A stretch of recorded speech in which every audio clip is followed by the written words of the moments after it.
Now we're into background magic. You can watch the specific tutorial for this one, where you can, if you've got, like, for example, a floor and wall join with your background, or your background is a curved, seamless background or textured background, you can use this to kind of get rid of that line here, the Minimize Floor Wall Crease Brush. You can watch the separate video for that one. In the advanced retouch section, we have dodge and burn brushes. You dodge and burn layers only, dodge only, brush only. So for example, if we play dodge and burn, you have your classic dodge and burn. If you don't know about dodging and burning, it's worth learning. So a black brush, you can paint over any kind of shading areas. And with a white brush, you can pick out the highlights. You see that? So you can really contour and shade and change the kind of the directions. If you want just to darken the shadows, you can do that with the burn section. Dodging means lighten, so we can come over any highlights in our image and pick them back up. We have frequency separation. This comes in a group, the textures and the tones. Frequency separation is nothing to be afraid of if you don't normally use it. If you do, then this sets it up for you.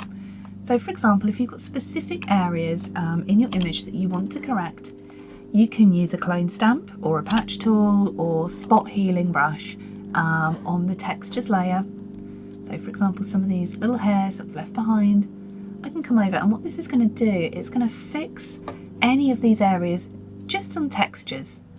It's not going to affect the actual toning of your image at all, just the textures. So it's a much more kind of efficient way to edit. It can also take a little bit of time.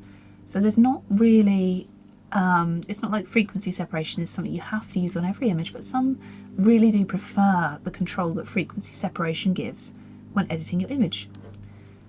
To fix the tones, you can grab a lasso tool. I recommend popping your feathering up a little bit. And say for example we want to balance this area of tone out here. You can select it, make sure you're on the tones layer, not the mask. Filter, blur, Gaussian blur. At any point, if you want to know more about how frequency separation works, you can go on the LSP Actions website under blogs. There's a whole tutorial about what frequency separation is. So you can see I'm blurring this area and it's not affecting the texture of the skin at all. It's only affecting the toning. Like this, see, that will make it completely look flat and terrible. So we're coming in at just enough so the textures start, the tones start blending. See that? Done some corrections there, blending everything out. At any point you can also click on the frequency separation mask and you can take this off anywhere. This is in a group, you can close it or open it. Spot and healing layer setup is a bit simpler. It literally is going to create a flat layer for you. So you can just heal any areas, you know, of this image you want to heal. So if I'm going to switch to the patch tool, you can just heal them manually without being on frequency separation. Next up we have the LSP Select and Fix It. Number one, you can set up a new fixing layer. You can also use the healing brush layer here. Number two, I recommend grabbing your patch tool, and this is going to fix any areas in your image you need fixing. For example, here we have some, you know, a little bit of the triflecta sticking in. So I'm just going to grab that, and now it's selected. I can play Select and Fix. It's just going to get rid of that for me.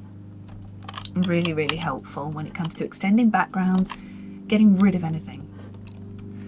You also have some generative fill options. You draw a selection around the object, you can play generative fill blank, generative fill extend the background, or generative fill for fun, replace the background. Those are only for those of you who like using generative fill.